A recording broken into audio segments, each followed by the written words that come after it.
এবার কি করছে আসাম ফরেন ট্রাইব্যুনাল, যার বাংলার মাটিতে কোনো এখতিয়ার নেই, সেই আসাম ফরেন ট্রাইব্যুনালকে দিয়ে চিঠি পাঠিয়ে রাজবংশী ভাইদের বলছে তোমরা বাংলাদেশী, আমরা বাংলায় কথা বলি, আমাদের অপরাধ 100 বার বাংলায় কথা বলবো, আমরা যত বাংলায় কথা বলবো এটার তত গায়ে জ্বালা।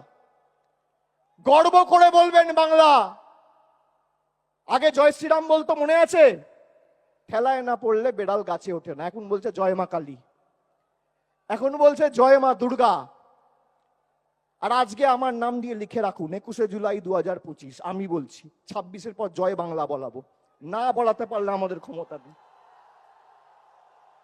আরে এটাই তো তৃণমূল কংগ্রেসের জয়, এটাই তো বাংলার জয়। যে বাংলার মানুষকে ভাতে মারতে চেয়েছিলে, আজকে সেই বাংলার মানুষের পায়ে মাথা ঠুকে জয় মা কালী জয় মা দুর্গা বলতে হচ্ছে। এটাই বাংলার 12 কোটি কৃষক, শ্রমিক, যুবক যুবতীদের জয়, তপশিলীর জয়, আদিবাসীর জয়, জনজাতির জয়, কৃষকের জয়, শ্রমিকের জয়, বাংলার কৃষ্টির জয়, ঐতিহ্যের জয়, সংস্কৃতির জয়। আর 10 মাস তারপর জয় বাংলা বলবে।